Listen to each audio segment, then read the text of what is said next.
Islamic videos کے لیے ہند Islamic channel کو سبسکرائب کریں، بیل آئکن دبائیں تاکہ یہ نئے ویڈیو کی اپڈیٹ۔ اللہ اکبر۔ میرے آقا صلی اللہ علیہ وسلم کے دیوانوں، اللہ کے حبیب غیب دا نبی صلی اللہ علیہ وآلہ وسلم فرماتے ہیں، حدیث پاک کا مفہوم ہے، اللہ کے حبیب فرماتے ہیں کہ میری امت عزت کے ساتھ رہے گی، میری امت وقار کے ساتھ رہے گی، میری امت شان و شوکت کے ساتھ رہے گی۔ کب تک؟ جب تک ان کے اندر زنا عام نہیں ہوگا۔ جب ان میں زنا عام ہو جائے گا، ان کی عزت چلی جائے گی، ان کا وقار چلا جائے گا، ان کا راحت و آرام چلا جائے گا، اور اللہ ان پر اپنا عذاب مسلط فرمائے گا، وہ اللہ کے عذاب کے مستحق قرار دے دیے جائیں گے۔ آج کتنے وہ جوان ہیں جنہوں نے اپنے آپ کو زنا سے بچا رکھا ہے، فلمیں دیکھتے ہیں، گندی غزلیں اور گانے سنتے ہیں، سیریل دیکھتے ہیں، اور آج کل تو اتنی بے حیائی ہو گئی اب کوئی کسی کو روکنے کے لیے بھی تیار نہیں۔ اللہ کے رسول صلی اللہ علیہ وسلم نے جوانوں سے مخاطب ہو کر کہا تھا، اے نوجوانان اسلام، جس جوان نے اپنی جوانی میں اپنے آپ کو زنا سے بچا لیا، میں اس کو جنت کی بشارت دیتا ہوں۔ تم اپنے آپ کو جوانی میں زنا سے بچا لو، اللہ کے رسول نے جنت کی بشارت دی۔ آج کل لڑکا لڑکی کی دوستی عام ہو گئی، اس کو عیب نہیں سمجھا جاتا۔ فون پر گفتگو، واٹس ایپ کی چیٹنگ اور چیٹنگ، فیس بک پر گفتگو، سمجھو تو صحیح یہ تم اچھا نہیں کر رہے ہو، اس لیے کہ جوانی میں پاپ کرنا اچھا لگتا ہے، لیکن اللہ رب العزت نے ارشاد فرمایا جو جوانی کو گناہ کے اندر گزار دے گا ہم اس پر ذلت اور غربت مسلط کر دیں۔ جب جوانی ڈھلتی ہے نا تو پاپ کی وجہ سے پھر تم پہ غربت آتی ہے، مسلط آتی، کھانے کو محتاج ہو جاتا ہے انسان۔ اللہ کے رسول فرماتے ہیں زانیوں پہ 3 عذاب آتے ہیں، ایک تو ان کے چہرے کا نور چھینا جاتا ہے، دوسرا ان کی روزی کی برکت چھینی جاتی ہے، تیسرا اللہ تعالیٰ ان کی عمر کو کم کر دیتا ہے، اور ایک مقام پہ فرمایا ان کی عزت گھٹا دی جاتی ہے۔ تو میں جو 2 حدیثیں پڑھنے چلا تھا، خدا کے لیے یہ جرم مت کرو۔ مجھے نہیں معلوم کہ میری قوم مجھے بخشے گی یا گالیاں دے گی، لیکن ایک بات میں ضرور کہوں گا، اگر زنا سے بچنے کے لیے اگر یہی صورتحال ہے کہ ایک شادی پر یا ایک بیوی پر تم کو سیرابی نہیں ہوتی اور اطمینان نہیں ہوتا تو زنا مت کرو۔ اسلام نے راستہ بتا دیا کہ ایک پر سیرابی نہیں ہے تو دوسری کر لو، اچھے سے تیسری کر لو، چوتھی کر لو۔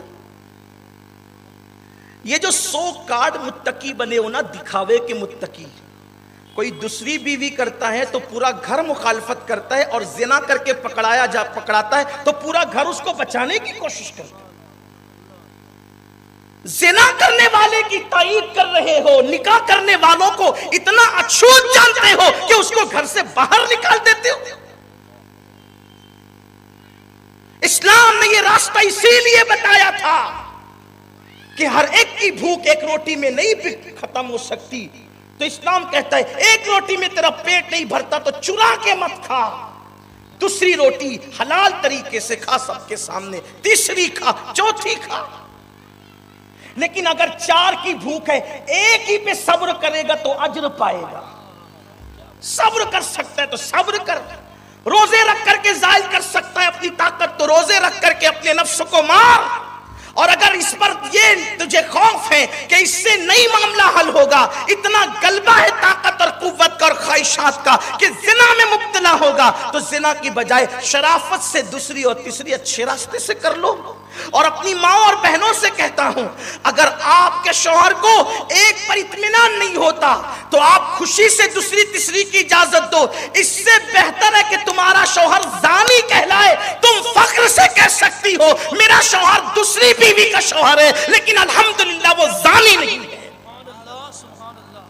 بچوں سے کہتا ہوں اپنے باپ کو مشورہ دو کہ ایک پر اطمینان نہیں تو ابا دوسری خود کر لیں، تاکہ تم فخر سے کہہ سکو میرے باپ کی 2 بیویاں مگر میرا باپ زانی نہیں ہے۔ ہم نے معاشرہ چینج کر دیا، تب لوگ کیا کہیں گے؟ لوگوں سے جنت لینا ہے، لوگ کیا کہیں گے؟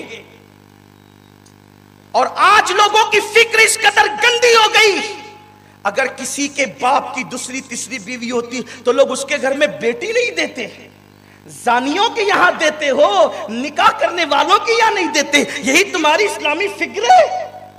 اگر دوسری یا تیسری یا بیوی کرنا عیب ہوتا تو اللہ کے رسول نے کیوں کیا؟ سیدنا صدیق اکبر نے کیوں کیا؟ فاروق اعظم نے کیوں کیا؟ عثمان غنی نے کیوں کیا؟ مولا علی نے کیوں کیا؟ غریب نواز نے کیوں کیا؟ غوث العظم دستگیر نے کیوں کیا؟ آپ جن کے ناموں پر سر جھکاتے ہیں ان کے یہاں کسی کے یہاں تو ایک نہیں ہے۔ کس کے لیے ہے یہ؟ کافروں کی فکر اختیار کر لی کہ زنا کریں گے، نکاح نہیں کریں گے۔ حضور نے کہا زنا نکاح کو اتنا آسان کر دو کہ زنا کرنا مشکل ہو جائے۔ زنا پہ کنٹرول صرف تقریروں سے نہیں ہوگا۔ مجھے اس کی کوئی فکر نہیں، واللہ مجھے آپ سے کوئی تعریف نہیں چاہیے، اور یوں بھی تو میں مالیگاؤں والوں سے تو نذرانہ لیتا بھی نہیں ہوں، میں تو آپ کی بائک پر بھی نہیں آتا ہوں، پروگرام والوں کی بائک پر بھی۔ یہ شکر کے طور پہ کہہ رہا ہوں، فخر کے طور پہ۔ مجھے تو آپ سے کچھ چاہیے بھی نہیں، اور نہ ہی میں آپ سے ووٹ مانگنے کے لیے آتا ہوں، نہ میں آپ سے نوٹ مانگنے کے لیے آتا ہوں کہ میں آپ کی خوشی کی بات کروں۔ مجھے تو آپ سے کچھ نہیں چاہیے، جو بات کر رہا ہوں صرف اللہ کی خوشی کے لیے کر رہا ہوں، تاکہ قبر میں سکون کی نیند سو سکوں اپنی ذمہ داری مکمل کر کے۔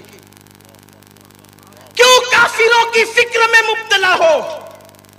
اگر آپ کا بیٹا آپ کی ایک بہو پر سیراب نہیں ہوتا تو اس کے پیروں میں زنجیر مت ڈال کے وہ زانی ہو جائے۔ زنا کے ذمہ دار تم ہو، پاپ کو عام کرنے کے ذمہ دار تم ہو، یہ جو دکھاوے کا تقوی تم نے اختیار کر رکھا ہے۔ ورنہ آپ کہتے ہیں، اللہ کے رسول کی حدیث ہے، قریب قیامت عورتوں کی تعداد زیادہ ہوگی، ایک ایک مرد کی سرپرستی میں کئی کئی عورتیں ہوں گی، تو ایک بیوی کرنے پر ہوگی۔ جب عورتیں زیادہ ہوگی اور آپ کے یہاں ایک ہی شادی کا تصور رہا تو پھر وہ کہاں جائے گی؟ کافروں کا ہاتھ پکڑنے جائے گی؟ زنا کے بازار سجانے جائے گی؟ کیوں وہ باتیں کرتے ہو؟ اور یہ بات بھی کہہ دوں، مسنا و ثلاثا و رباع، یہ قرآن نے کہا ہے، جو اس کو برا جانے گا اس کے ایمان کو خطرہ ہے۔